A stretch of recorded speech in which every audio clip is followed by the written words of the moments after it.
विजय जी थोड़ी देर पहले कह रहे थे कि डीएमके के बारे में भी राहुल गांधी को शायद बताया गया सरकार की तरफ से कि वो भी इस पर राजी हो गए हैं। विजय लक्ष्मी जी की बात से एक बात और मैं जो समझता हूँ जितना पॉलिटिक्स को, कि कांग्रेस सोर्सेस से ये खबर आई है एग्जैक्टली तो इसका मतलब है कि कांग्रेस इसको कंसीडर कर रही है। अच्छा, इसको ये भी समझिए, कांग्रेस केवल मतलब वो ये बता रही है कि बीजेपी इसलिए ये सारा रीच आउट कर रही है, लेकिन कांग्रेस यदि इसके लिए तैयार नहीं होती, मतलब कंसीडर नहीं कर रही होती, तो वो इस बात को जाहिर नहीं करती, लीक नहीं करती।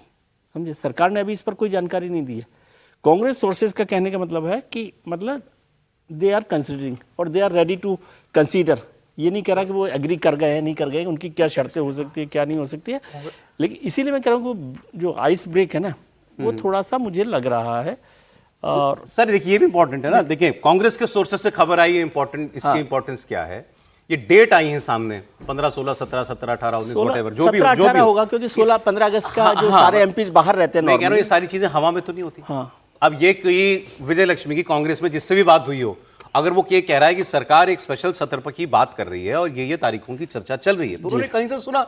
अभी किरण रिजिजू ने राहुल गांधी को बोला, मैं ये क्लेम नहीं कर सकता क्योंकि ये ऐसा तो नहीं, मुझे मेरी वो हम क्लेम नहीं कर सकते, लेकिन ये बात कहीं से आई, इसका मतलब ये वहां सांसदों के बीच में इस बात की चर्चा है, किसी ने ये बात कही है, सरकार में से किसी ने ये बात कही है, तो इसका मतलब सरकार के पास कोई आगे बढ़ने के लिए कोई वजह है, नंबर होंगे तभी स्पेशल सत्र बुला करके, जैसे अभी किया था अप्रैल में। दूसरी बार सरकार वो एम्बैरेसमेंट क्यों अपने मोल लेगी अगर उसके पास नंबर पूरे नहीं होंगे। हम लोग पहले भी कई बार कह चुके हैं, अब सरकार महिला आरक्षण और परिसीमन बिल तभी लाएगी जब वो उसको पास करा पाने की स्थिति में होगी। जी त्रिपाठी जी। नहीं इसमें लेकिन एक थोड़ा सा इसको ऐसे भी देखिए ना कि जिस तरह का भी माहौल है, कांग्रेस तो ये भी चाहेगी ना कि ये बात आए कि देखिए सरकार इस तरह से रीच आउट करती हुई दिख रही है।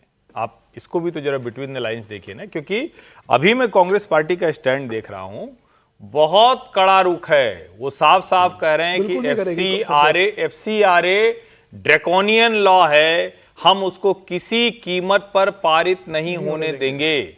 और इस सरकार के एजेंडे में एफसीआरए वो एक तरह से कहें कि फर्स्ट प्रायोरिटी है।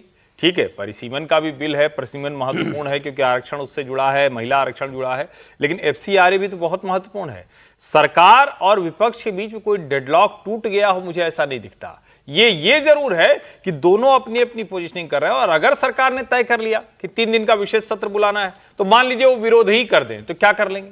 तो सरकार अपनी तरफ से उनको बता रही कि भैया देखो हमारे पास ये नंबर है, अगर तुम चाहो तो यहां एक जगह आ सकते हो। देश भर को हम ये बता सकते हैं कि जब परिसीमन हो रहा था तो सत्ता पक्ष और विपक्ष एक साथ बैठे थे। ये मूल मसला है सर।